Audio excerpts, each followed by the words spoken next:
All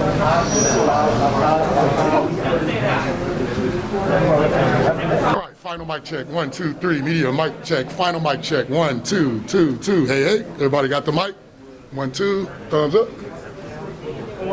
Mic check. 1, 2, 2, 2.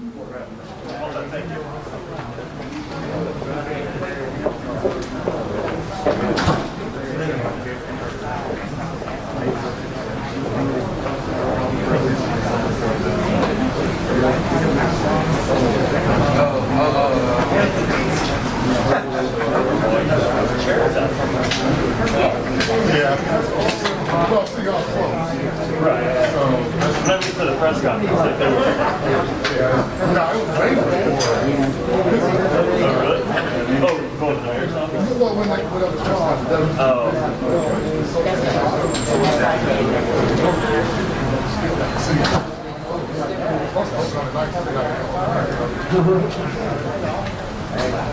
I want to see that would be the biggest.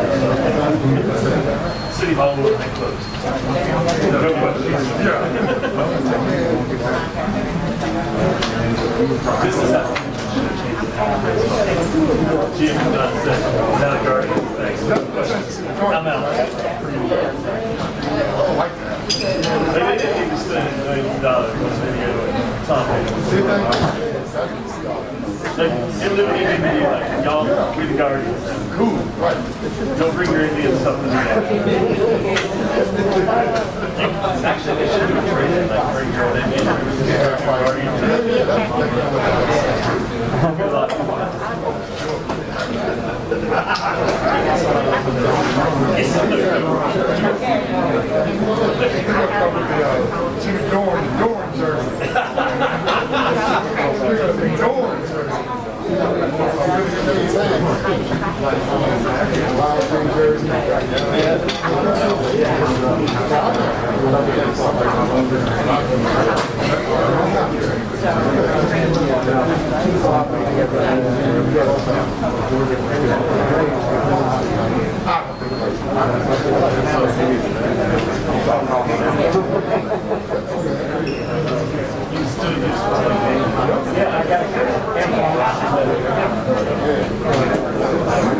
That's very light.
You're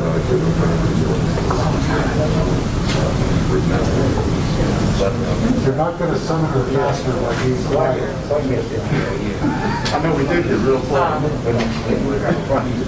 Let's everybody know that.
Good morning, everyone. Ladies and gentlemen of the media at this time and all others present, we ask, please, if you have any phones or other devices, that you either turn them off or place them in silent mode at this time. We are about to begin shortly. Thank you so much.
Good morning, everyone, and thank you all for being here today.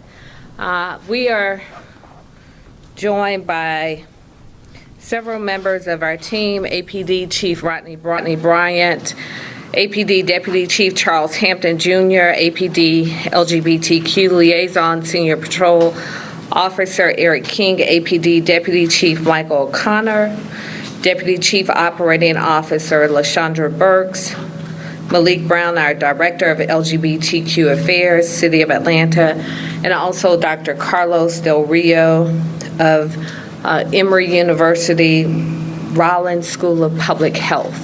Have I missed anyone? All right. So there are two things we're going to talk about today. One is crime, and the second is COVID. I'm sure that you all will have a lot of questions about the mask mandate, and we are very fortunate to have what I call Dr. Del Rio as our COVID angel in the city. He has been an advisor to us, answering our calls day and night on questions big and small about COVID. So I'm grateful that he's taken time to join us today. You all have heard me refer to this COVID crime wave that's been sweeping the nation. And I've given it that description because we are seeing acts of violence that we haven't seen in decades in this country. Primarily, these interactions are between people who know one another. All acts of violence are senseless, but one that struck a chord with all of us was last week with the murder of a young man, Jakari Dillard, who should be preparing for his senior year in high school. Instead, his family is preparing to bury him. But we've also seen a murder in our city, the likes of which we have not seen in quite some time. And I don't put this in the category of the COVID crime wave. This does not fit the description of anything that we've seen. Primarily, the violence that we've seen over the past year has been between people who know one another, people who have some type of interaction, and the vast majority of our murders have been as a result of gun violence. There was a horrific murder of Catherine Jonas, the victim who was found at Piedmont Park. Unfortunately, we still don't have all of the information that we need in her murder to make an arrest. I mentioned Jakari. We have an arrest warrant, and I will let Chief speak more in details about that if you all have any questions, because we knew who the perpetrator was almost immediately. With Ms. Jonas, we are still seeking help from the public. And what I ask you as members of the media is to please be responsible in what you are reporting. There are a lot of rumors, that a lot of false information that is being spread. It is not helpful to this investigation, and it makes it even more difficult and time-consuming when APD and our investigators have to shoot down these rumors. And it feeds into a narrative that will not help us get this monster off of the street. So we just ask that as you are reporting on this murder, or any murder in this city, that you please get your information directly from APD and be responsible in not running with unnamed sources who likely don't know what they are speaking about. Also, Dr.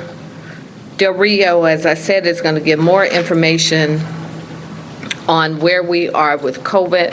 So I will come back and I will address matters related to COVID after we are able to hear from Chief Bryant and also hear from Deputy Chief Hampton. Chief Bryant. Thank you, Madam Mayor. Good morning. I'm here to speak to you as it relates to where we are with violent crime in the city of Atlanta. Like many of our other large cities and cities throughout our country, we continue to face this challenge. Here in the city of Atlanta, we are seeing strides, and we've implemented our summer plan. That summer plan has begun to play significant dividends where we're starting to see the numbers constrict. Clearly, it's not where we would like them to be, but we are seeing levels of improvement as it relates to where we are with violent crime. Right now, overall crime is up 12% in the city, with majority of that being around property crime. We're actually 11% down as it relates to where we were in 2019, a more stabilizing year, and gives us the ability to address a baseline. We attribute this to our summer plan, and which allowed us to expand our personnel into more targeted locations where we were seeing historical incidences of crime. Additionally, this is done with the partnership of our federal partners, our state partners, and our local partners. Our federal partners, the FBI, ATF, Secret Service, the U.S. Marshal Task Force, have really helped us out in the space of the Operation Phoenix. Operation Phoenix was implemented over just a year ago. And so what that does is allow us to target some of our most violent offenders. Is much different than going after repeat offenders. This gives us the ability to put our violent offenders into a federal system much quicker than we typically would have. Additionally, establishing the nuisance property under the mayor's leadership, this gave us the ability to target the locations that we were seeing violent crimes, as well as issues that were quality of life concerns to the community. We've been able to reduce the number of violence that we are seeing around these locations. This is done with the partnerships of many of our state departments as well as our city departments. I'll speak briefly about the pool shooting. Again, another horrific incident where a child was shot in one of our pools. But to the work of the men and women of the Atlanta Police Department and to the homicide unit, it was brought to a quick resolve. Now, the person, we have a warrant and we've identified that shooter. We still are in search of bringing them into custody. I'll speak just briefly about the shooting that we had at the Bowen Home reunion. That was an officer-involved shooting. I cannot speak in detail to that matter. I'll be releasing the video shortly. There's not much to see. I have allowed the NAACP to take a look at it, and we'll be releasing it soon. But there's not much to it, and there's not much that I can speak to because it's still an ongoing investigation. And then lastly, the incident in Piedmont Park. It was my decision to call upon the FBI after having conversations with Chief Hampton on what we had in the park. I called upon the FBI, one, because they are a strong partner that provides a level of resources that we just don't have. And I did so based on the information that he provided. As the mayor stated, this homicide, this murder was outside the norm of what we would typically see. The mayor stated that many of our homicides that we have in the city of Atlanta was acquaintance. But this was so unique that I felt that we needed to collaborate with as many resources as we possibly can. And therefore, I asked Chief to get in touch with the FBI immediately. The difference in doing so is that we have the ability to get the FBI on the front end as opposed to bringing them in lately. And again, I attribute this to our partnership and the relationship that we have with that agency. And so I'm confident that we're doing everything that we possibly can. I've had conversations with the DA's office and the sheriff's office, and everyone is willing to contribute resources to this.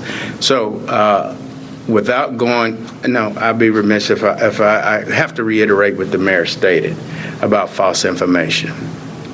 We have to make sure that the information that is going out to the public is factual. I think that quite often what we are now hearing is a lot of sensationalism and misinformation as it relates to what we're seeing, and it is really causing us more problem, especially with the community that we serve. We have to maintain a level of integrity as it relates to this case. It is important to us that we resolve this and not be distracted by misinformation. Chief. Good morning. As many of you are aware, on July 28th in the early morning hours, Katie and her dog, Bowie, was tragically taken from our community. Katie was a devoted daughter, sister, a wife, a friend of many.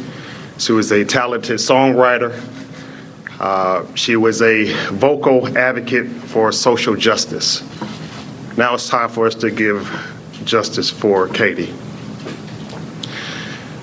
As the mayor said, as Chief Bryant said, there's a lot of information out there.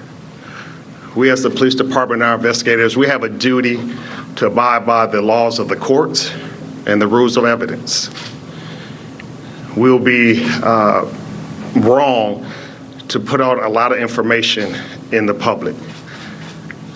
We thank you for your concerns. We thank you for your cooperation. Most importantly, we thank you for your patience. This is going to take time. I assure you that the men and women that are assigned to this investigation are working around the clock. As Chief Bryant just said, the integrity of this investigation is important. There are things that only the individual or individuals responsible for this know. This is very important when we apprehend them. This is what we use as to further our case in order to bring them to justice. I know there are a lot of questions. And again, we're going to continue to provide information when we can and when we deem it's necessary. What will happen shortly after this press conference, we'll be releasing still photos of 6 individuals that were in and around Piedmont Park. And what we're hoping is that these individuals will come forward and to let us know, hoping that they saw something while in the park. I'm not saying that they're responsible, I want to be clear about that. But we believe that we're hoping that they saw something that could further and help our investigation. Again, the investigation and integrity investigation is key. But I just thank everyone for their cooperations and again, for their patience. And just a couple of things before we transition to COVID. I know there have been several rumors that there is a serial killer on the loose in our city. We don't have any evidence of that. Also that this was a hate crime. As of now, we don't have any proof of that as well.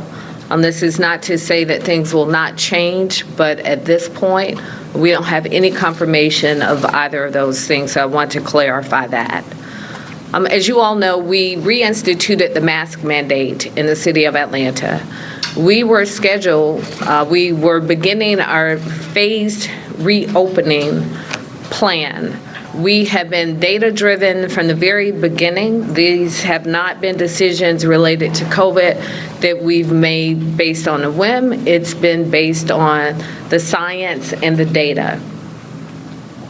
Fulton County and DeKalb County, in which Atlanta lies, have been designated by the CDC as areas of high transmission. You all also know we had a 5-phase reopening plan. We were making great progress. We were almost, I believe, were we at phase 4? We were at phase 4. But with the surge in the Delta variant, we've gone backwards. And we've always said that we would follow the data. And we are very close to going back to phase 2. So I encourage everyone, please do not wait to get vaccinated. It is not worth it. I am the mother of 4, as you all know. 2 of my children are not of age to receive their vaccinations yet. My 2 oldest have been vaccinated. My 10-year-old twins have not. One of my twins has severe asthma. So if not for yourselves, if you are fortunate enough to be healthy, although many healthy people, young people, are not able to fight off COVID, think about our children who don't have the choice as to whether or not they will be vaccinated. You all know we have some of the highest asthma rates in the country, high rates of obesity, high blood pressure, diabetes. Our mortality rates, especially for Black women, and breast cancer are higher than the national average. Our mortality rates for prostate cancer in Black men, higher than the national average, higher than many others in the community. I share that with you because so many of us are vulnerable. So please, please, please, please get vaccinated. I've been vaccinated. I'm very happy that I've been vaccinated, but until we are able to turn the corner, we are going to have to continue to take precautions like wearing our mask. That's the reason we've gone back to a mask mandate in the city of Atlanta.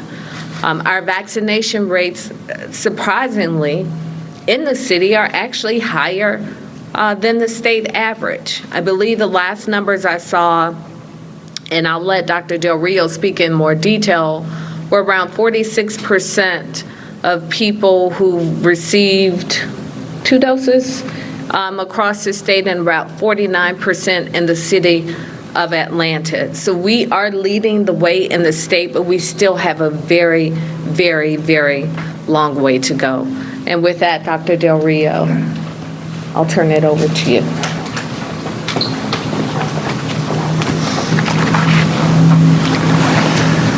Thank you, Mayor, and good morning, everybody. I wish I was not here. We all are tired of COVID, and I'm tired of COVID, and I think it's totally understandable that people are frustrated. We were making a remarkable progress in our country, and in great part we were making remarkable progress because of vaccinations. Vaccinations were really doing well, and we were making incredible progress. Cases were coming down. But something changed over the last month, and what changed is the emergence of the Delta variant. The Delta variant, as CDC has said, changes the game. It really changes the game, and it does that because this variant is highly transmissible. It's about 60% more transmissible than prior variants, and what that means is that you're more likely, CDC has said it's as transmissible as chickenpox, and maybe some of you didn't have chickenpox, but those of us that had chickenpox, we know that our parents, if somebody had chickenpox, the rest of the kids in the family had chickenpox because it's that transmissible. It's not something you can stay away from. And that just tells you the difference in the past variant is that if one person was infected, that person led to about 2.5 to 3 people getting infected, and those people then 2.5 and 3, and so on and on and on.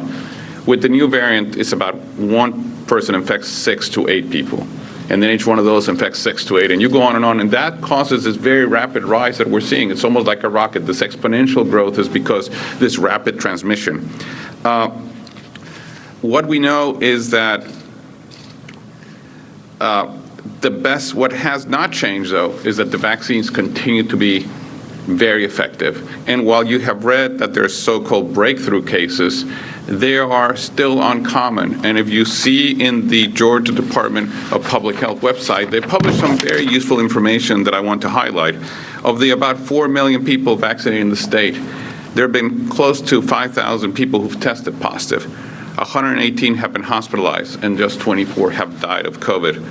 Thus, if you're fully vaccinated, if you receive your 2 doses, your risk, and you've done 2 weeks after your 2 doses, so you let your body the time to produce the immunoglobulins, et cetera, your risk of being hospitalized or die from COVID is about 0.002%. So it's about the risk you have about, walking outside and getting hit by lightning. It's pretty low. So I want to emphasize your best protection against this Delta variant is vaccination. And as the mayor said, get yourself vaccinated. We, as a country, about 50% of people have been vaccinated. That means we still have about 90 to 100 million Americans who are eligible for vaccination and have not yet been vaccinated. Here in the state of Georgia, we're lower than the national average. We're better in the city of Atlanta, but we're still not where we need to be. And therefore, we need to tell everybody, get vaccinated. You should have been vaccinated a month ago to be protected, but even getting vaccinated today is still useful and will protect you against COVID. I want to say that emphasize that in the hospitals, we're seeing an increase in hospitalizations across the state. 97% of hospitalized patients have not been vaccinated. So again, it is really the vaccines that will protect you from getting hospitalized and dying. On July 27, the CDC recommended that everyone who is in a high area for COVID transmission starts wearing a mask indoors in spaces, regardless of their vaccination status in public spaces. CDC defines as high, and you can see the map of, red is high. It's any place where there's more than 50 new infections per 100,000 residents or more than 8% test positivity rate. Here in Fulton and DeKalb, our new cases are actually not at that level. They're about 25 per 100,000. But our test positivity is over 8%. Is closer to 9.5% to 10% in both places. And that's why CDC has designated us high areas of transmission, because the test positivity rate is high. And that's the reason why it is recommended that people wear masks. Masks, do help stop the spread. The main reason, though, that we wear a mask is to protect others, primarily the unvaccinated, from getting infected. And this includes, as the mayor said, kids under the age of 12 who are not eligible for vaccination. So by me wearing a mask, if I have kids at home, I'm in a way protecting them. So masks do help cut down coronavirus transmission, but it's really vaccines that offer the best protection. So I want to emphasize that over and over. We need to do, and there's been so much vaccine misinformation, that we need to just stop that and just tell people. And this morning I was very pleased to see in New York Times, Secretary Azar, former Secretary of HHS Azar, say in an op-ed, vaccines are not Republican or Democrat. Vaccines are needed for everybody, and everybody needs to be vaccinated. And again, we all need to say, get vaccinated as soon as you can. And if we do that, I think we'll turn the corner on this pandemic.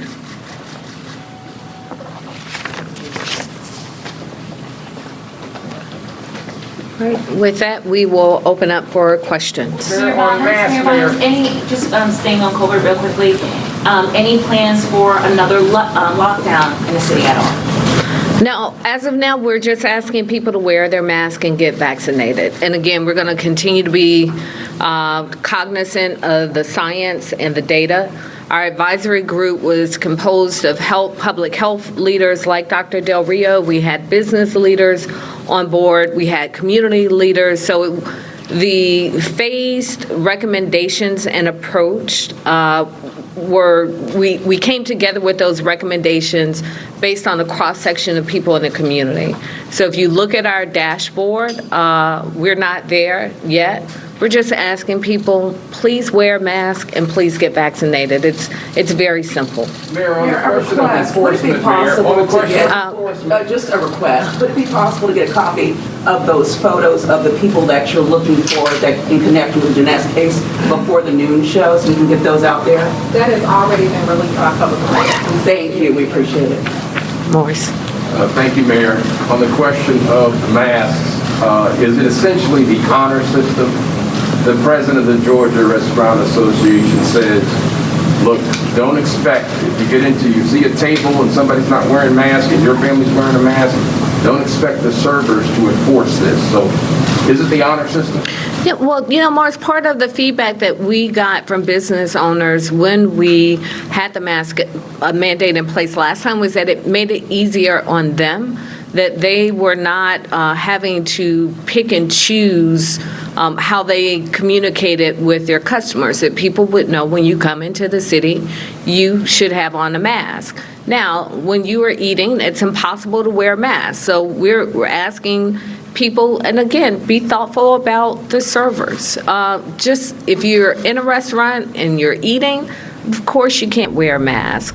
But we're asking at all other times that you please do so. And thankfully, we have pretty long summers here, so there will be opportunities for people to dine outside. I know a lot of restaurants have made changes into their physical footprint, and we're just asking people to be thoughtful and respectful of other people.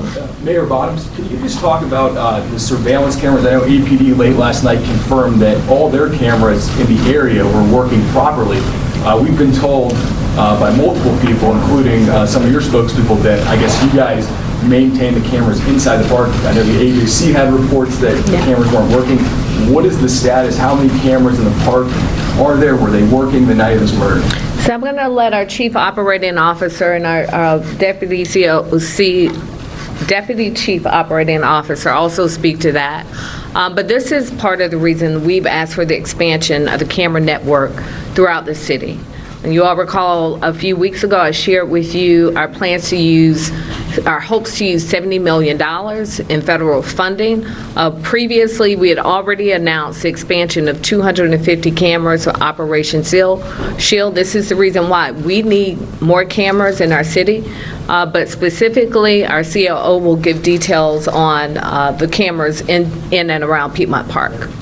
One more question before they chime in on that. What is your message to the LGBTQ community? I'm in contact by coworkers, many people in that community. They're terrified. They feel like somebody's out to get them. It sounds like this is still an ongoing investigation. What can you say to that community that's scared now that they can't use that green space? They feel like if they go there, they may be targeted. Well, again, and this is for our LGBTQ community and Atlanta as a whole, we are dealing with a horrific murder in Piedmont Park. So we are still looking for a suspect. As far as we know, as we stand here today, it is safe to frequent the park, but we're also asking people to use safeguards, go out in pairs, be thoughtful about your surroundings and all of the things that we constantly tell people. But again, as of now, we do not know if this is a targeted hate crime. There's nothing that indicates that as of now. But this was a very gruesome murder, unusual for any number of reasons. And I'll just be frank with you. One of my kids came to me and said to me, "There's a serial killer loose in Atlanta." And that's when I became aware that this was circulating on social media, and honestly, he was freaked out. So this is not to diminish what any particular community is feeling, but it's just to remind people that everyone's on edge. And when we have information that is not accurate, it makes it that much more challenging. But as of now, there's nothing that we have that shows that the LGBTQ community is being targeted. But part of the reason that we have the representation that we do here today is to remind people that we are very sensitive to those concerns, and there are a number of people embedded within the mayor's office and also within the police department who stand ready and available to address any issues and concerns that anyone may have. Have you thought about, this is a quick question on the park hours. Have you thought about moving up the closing time of the park hours, perhaps even temporarily, so it's not open at dark? No, we haven't, and there's nothing that indicates that needs to happen at this point. But with everything, we take it day by day, and we evaluate day by day. If it, at some point... You're watching 11Alive, where Atlanta speaks. 11Alive News at 11:30 begins with breaking news. And that breaking news, you've been listening to Atlanta Mayor Keisha Lance Bottoms, as well as the Atlanta Police Chief, giving comments right now in this press conference that is still taking place at this hour. You see multiple people coming up to the podium as they are now taking questions from reporters. Keisha Lance Bottoms, the mayor of Atlanta, addressing an issue that has impacted a lot of us, crime in the city and COVID-19 concerns. Now, we do understand that this press conference is going to keep going on 11alive.com if you want to keep watching. To provide a little context, in 2008, there was a pilot that was done to install those 9 cameras.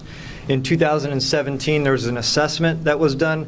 Ultimately, those cameras are based on obsolete technology. They do not integrate with our video integration center.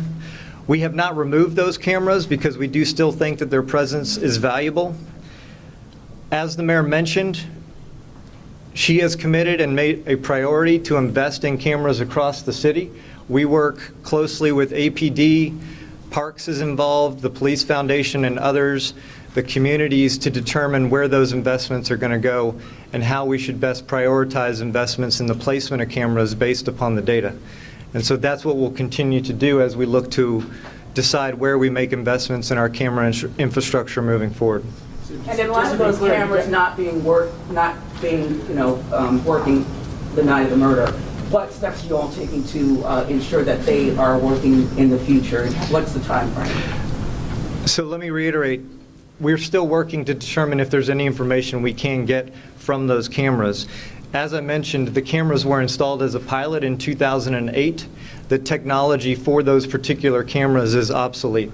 And so now we have to look at if we're going to replace and make investments, whether in the park or around the park, which we have made investments in the camera infrastructure around the park, and we'll continue to assess as the mayor has stated, we prioritize installing 250 cameras by the end of December, prioritize what the locations for those cameras are. We have recently prioritized investment in camera infrastructure around recreation centers as well as parking lots in our parks, and we'll continue to assess that moving forward. So Piedmont has been moved to the top of the list then as a result of this? Piedmont. I'm sorry. I just want, don't go, John. I just want to remind you all, we haven't had a murder in Piedmont Park in about 12 years. So this is a very unusual situation, but the reality is the vast majority of our parks don't have cameras in them. And so certainly when we have new information and we have something as horrific as has happened at Piedmont Park, we will have to evaluate it, but we've got to evaluate an entire city. And make a determination. We don't want to make knee-jerk reactions, but certainly it is something that we will have to consider, but we're going to have to consider the entire city with a limited amount of resources. And again, the expansion of the 250 cameras is just the beginning, it's not the end. So we will take this into consideration, but we're going to look at crime stats. We're going to be in consultation with APD and Parks and Rec and see where our most challenged areas are. And certainly this will be a part of that conversation. So is this a funding issue? Is that what happened pretty much? You said 2008 you guys did the pilot, and since then now it sounds like the technology is outdated. So was this just wasn't in the budget to get new cameras? What was the issue with that? So I wouldn't say it was a funding issue. The question became when you replace the cameras, as I mentioned before, we are making a priority of investing in our camera system and our camera network. At the end of the day, we have to assess where those installations are going to go across the city. Parks is one of the areas that we consider as we do that. Okay, one more question. Just to be clear, so the city is in charge of managing the cameras that are inside the park, but there's not like a process that you're checking, I don't know if it's a cloud that you get the video, like nobody's maintaining or checking, right? So for all of our new cameras that we install, we integrate them to the Video Integration Center, and we have a process to make sure that we understand when cameras have issues, and when they do have issues, we have contracts in place with vendors, and we have a process to get those cameras up and running as quickly as possible. These cameras, again, were installed in 2008. They're not integrated with the Video Integration Center, and the technology is obsolete. But for all the cameras that we are installing now, that's a critical part of the process. Deputy Chief Hampton has something to add. I know there's a lot of emphasis on cameras. The men and women and the investigators of the Atlanta Police Department are talented. There are many homicides that we solve without the aid of any technological equipment. So I assure you that, again, we are doing everything we can, and the evidence is going to dictate where our investigation goes. The cameras are just a tool that usually just helps us and aids us in investigations. But I have some talented men and women over in 226 Peachtree Street that know how to solve crimes without anything other than just the evidence at hand. The community, we ask you, if you saw, you heard anything, to come forward. You can call Crime Stoppers where you can remain anonymous. But we're also asking if you saw anyone with any unexplained injuries, a intense attraction to this case in the media, a change in appearance, change in hair color, change in any type of facial hair, an absence of school, work, come forward. Give us a call. There's nothing insignificant that we won't take, and there's nothing that we will not follow up on. So I assure the public, we are working this. The cameras, don't let the cameras get in the way. We have the talent, and we're going to bring justice to this case. You talked about you're releasing these suspects, these pictures, excuse me, you're saying they are not suspects. That is correct. Speak about if you've had any persons of interest to date, if you've had any cooperation with talking to people who may have been witnesses. Tell us what is working well in this case. Working is our tactical canvas, going back out to the crime scene, retracing our steps, talking to neighbors, asking people what they heard, what they saw. So yes, that's helping. We are following up on everything. But yes, let's be clear, those are not suspects. Those are individuals that we know were inside the park, and we just want to know what they saw. Just at that time frame, we weren't there. So we're just hoping, if there's a vehicle, is there anything, a bike, a scooter, anything that can help us further our investigation. Just the Dogwood Festival this weekend, is there a plan, increased security, or just the usual what you guys do? It's normally, again, we still have our cops team that patrol the park. We have Zone 5 officers that still patrol the park. The Dogwood Festival is Dogwood Festival has been here for years, and we continue to provide security. So, Do you guys have any details, even if you cannot release it, can you confirm? You said efforts are working. What does working mean? Do you have any description of a suspect, any piece of information about a suspect? as I said earlier, the time and place will come when we're ready to release additional information. You said you went on a bike, a vehicle, anything. You removed a bike from the scene that morning. Did that have anything to do with the case? There are a lot of questions that you want to know. As I stated before, it's important. We can't try it here in the media. I know it's frustrating. But the check of the dog, the victim's dog, for DNA, does that look promising? it's part of evidence, so yes. Ladies and gentlemen, we have time for 2 more questions. Mayor Bond, switching back to COVID, you said we were pretty close to reverting to phase 2. Can you kind of just explain the criteria needed for that? And also, do you find it harder do you find that people are not following the guidance as much right now because of how far along we are in this pandemic, not to mention maybe some conflicting guidance from the governor? Well, you know what I would say, just as it relates to our phases, take a look at our dashboard. You can find it online so you can see what our criteria is. It's been laid out for over a year. There certainly has been a comfort level with people who've been vaccinated and people who are just fatigued by COVID. And so we, it would be great if we were on the same page as a state as a whole to be consistent the way that many other states are and the way that many other states turned the corner on COVID before we did. But it is what it is at this point. And as I've said from the beginning of this pandemic, God bless the child who's got his own. And in Atlanta, we are going to do everything that we need to do to make sure that people are able to weather this pandemic. And if the rest of the state comes along, great. But if not, we'll take responsibility for our city. But I can say there are mayors throughout the state who are leading. You've got Van Johnson in Savannah, Hardy Davis in Augusta. You've got our Kelly Gertz in Athens. So there are many of us who are on the same page, but it's unfortunate that there's a lack of leadership at the highest level in our state. What went wrong in your relationship with Governor Kemp? And is there anything the next mayor can do to repair that relationship? I mean, every mayor will have to lead accordingly. And I've said this before, the governor and I work on things that we can agree on. Our approach to COVID has been very different. I'll just remind people the governor has many responsibilities, but he is the chief law enforcement officer of the state. So you can talk to him about crime as well.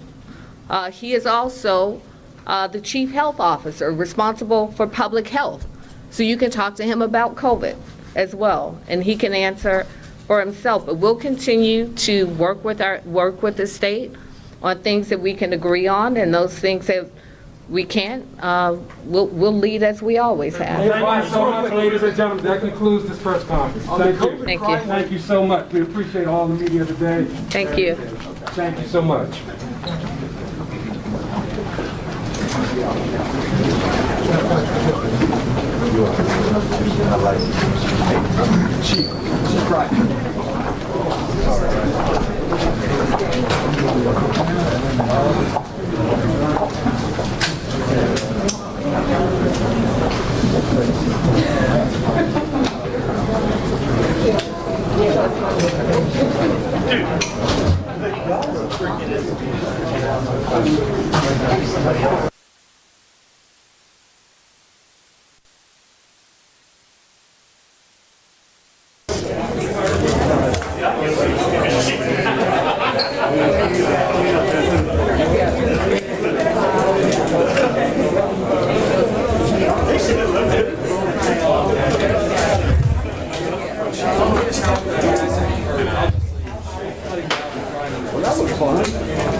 I know you all are breaking up.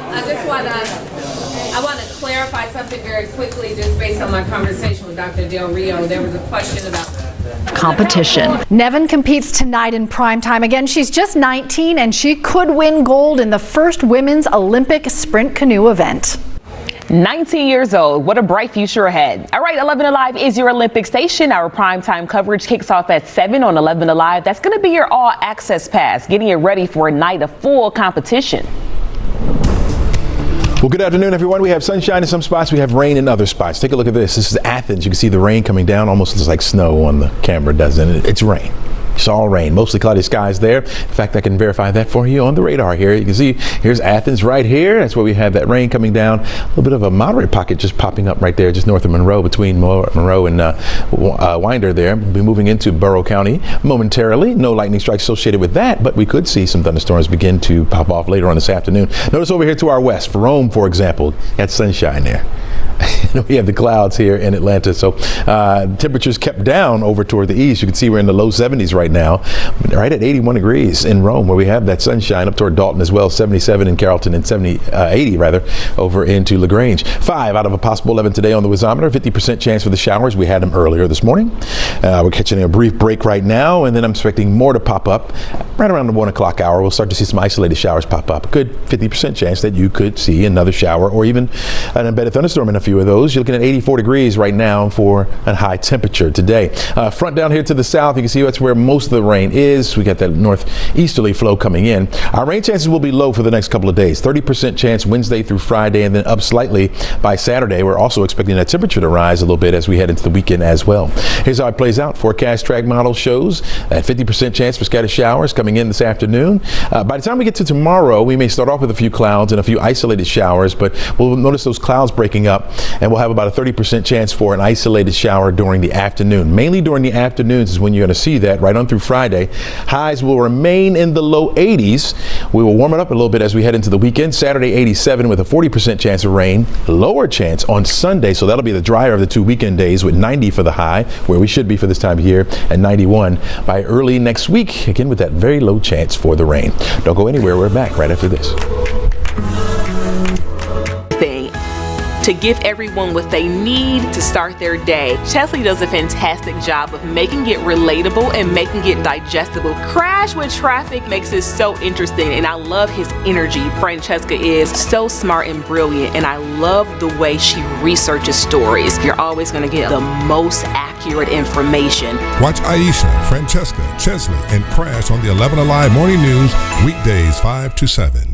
Chesley, I just think that he's a great weather guy. He really knows what he's doing. I love the weather because Chesley has been absolutely fabulous. I like the way that Chesley will take the time to explain something, and I feel like I'm sitting in his classroom. The Locked On Podcast is your new place to keep up with your team every day. Falcons, Hawks, Braves, Bulldogs. Expert analysis on Atlanta and SEC sports. Listen and subscribe at 11alive.com/lockedon. News happens fast. Stream it faster. 11Alive News is now on Roku. Stream live newscasts and watch on demand. 11Alive News. Stream now on Roku. Crash Crash is definitely the funniest. He makes it enjoyable as far as the traffic, be it good or bad. He just feels like your Uncle Joe that's on the show, that's out there to make everybody laugh and feel comfortable, yet bring important traffic reports. Weather can't run from the all-new 11Alive Thunder Truck, a mobile weather center with the power and speed to chase down the strongest storms and bring you on-the-ground conditions. The 11Alive Thunder Truck, sponsored by Landmark Dodge. They come in every day with the same spirit, with the same professionalism. You can see the passion that comes with their reporting. Even delivering bad news is just a great environment that they're presenting to us. How can you really tell whether a viral story is true or false? 11Alive's Verify breaks down the claims with facts and experts so you can know whether you're seeing truth or misinformation. Watch Verify only on 11Alive News. Morning news is just a little bit of everything to give everyone what they need to start their day. Chesley does a fantastic job of making it relatable and making it digestible. Crash with Traffic makes it so interesting, and I love his energy. Francesca is so smart and brilliant, and I love the way she researches stories. You're always going to get the most accurate information. Watch Aisha, Francesca, Chesley, and Crash on the 11Alive Morning News, weekdays 5 to 7. Chesley, I just think that he's a great weather guy. He really knows what he's doing. I love the weather because Chesley has been absolutely fabulous. I like the way that Chesley will take the time to explain something, and I feel like I'm sitting in his classroom. The Locked On Podcast is your new place to...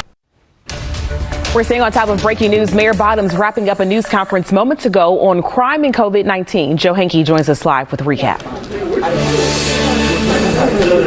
Well, Mayor Keisha Lance Bottoms, along with APD's chief and deputy chief, just gave an update on a range of crime topics and also specifically the murder last Wednesday inside Piedmont Park. They said at this time there is still not enough information to name a suspect or make an arrest in this case. They also stressed very heavily against the spreading of rumors and misinformation related to the murder in Piedmont Park, saying it's only complicating the job of detectives working this case around the clock right now. What we did receive during the press conference is 6 still images. APD saying that these are potential witnesses to the murder or events relating to the murder last Wednesday. They're hoping that these individuals will come forward and perhaps they saw something that could help this investigation. Chief Rodney Bryant said that it was him who brought up the idea and had the FBI called in as part of this investigation. He said they are a strong partner with a lot of resources. That is why they are called in. And also, he described this murder as being outside the norm of what they typically see. So he called the FBI in on the front end of this investigation to help. We'll have more information on the update that we received on 11alive.com and coming up on 11Alive News at 5 and 6. But right now, we'll send it back to you in studio. All right, Joe, thank you. A lot to get into from that press conference. We'll see you a little bit later at 5. Still ahead, a trend of historically black colleges and universities are clearing debt for students impacted by the pandemic. Next, how a local university is now giving students a fresh start ahead of the fall semester. Just stories. You're always going to get the most accurate information. Watch Aisha, Francesca, Chesley, and Crash on the 11Alive Morning News, weekdays 5 to 7. Chesley, I just think that he's a great weather guy. He really knows what he's doing. I love the weather because Chesley has been absolutely fabulous. I like the way that Chesley will take the time to explain something, and I feel like I'm sitting in his classroom. The Locked On Podcast is your new place to keep up with your team every day. Falcons, Hawks, Braves, Bulldogs. Expert analysis on Atlanta and SEC sports. Listen and subscribe at 11alive.com/lockedon. News happens fast. Stream it faster. 11Alive News is now on Roku. Stream live newscasts and watch on demand. 11Alive News. Stream now on Roku. Crash is definitely the funniest. He makes it enjoyable as far as the traffic, be it good or bad. He just feels like your Uncle Joe that's on the show, that's out there to make everybody laugh and feel comfortable, yet bring important traffic reports. Weather can't run from the all-new 11Alive Thunder Truck, a mobile weather center with the power and speed to chase down the strongest storms and bring you on-the-ground conditions. The 11Alive Thunder Truck, sponsored by Landmark Dodge. They come in every day with the same spirit, with the same professionalism. You can see the passion that comes with their reporting.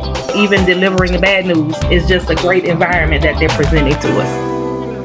How can you really tell whether a viral story is true or false? 11Alive's Verify breaks down the claims with facts and experts so you can know whether you're seeing truth or misinformation. Watch Verify only on 11Alive News. Morning news is just a little bit of everything to give everyone what they need to start their day. Chesley does a fantastic job of making it relatable and making it digestible. Crash with Traffic makes it so interesting, and I love his energy. Francesca is so smart and brilliant, and I love the way she researches stories. You're always going to get the most accurate information. Watch Aisha, Francesca, Chesley, and Crash on the 11Alive Morning News, weekdays 5 to 7. Chesley, I just think that he's a great weather guy. He really knows what he's doing. I love the weather because Chesley has been absolutely fabulous. I like the way that Chesley will take the time to explain something, and I feel like I'm sitting in his classroom. The Locked On Podcast is your new place to keep up with your team every day. Falcons, Hawks, Braves, Bulldogs. Expert analysis on Atlanta and SEC sports. Listen and subscribe at 11alive.com/lockedon. News happens fast. Stream it faster. 11Alive News. Lately, we've been telling you about these blessings some college students and graduates are receiving with their debt being wiped clean. Well, it has now reached Morehouse College. The college says if you were previously enrolled at the school, you no longer have an outstanding balance. This includes students enrolled anytime between the spring 2020 semester and now.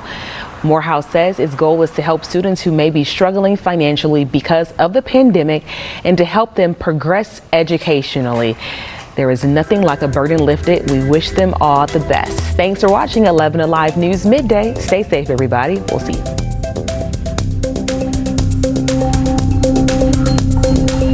With the same spirit, with the same professionalism. You can see the passion that comes with their reporting. Even delivering the bad news is just a great environment that they're presenting to us. How can you really tell whether a viral story is true or false? 11Alive's Verify breaks down the claims with facts and experts so you can know whether you're seeing truth or misinformation. Watch Verify only on 11Alive News. Morning news is just a little bit of everything to give everyone what they need to start their day. Chesley does a fantastic job of making it relatable and making it digestible. Crash with Traffic makes it so interesting, and I love his energy. Francesca is so smart and brilliant, and I love the way she researches stories. You're always going to get the most accurate information. Watch Aisha, Francesca, Chesley, and Crash on the 11Alive Morning News, weekdays 5 to 7.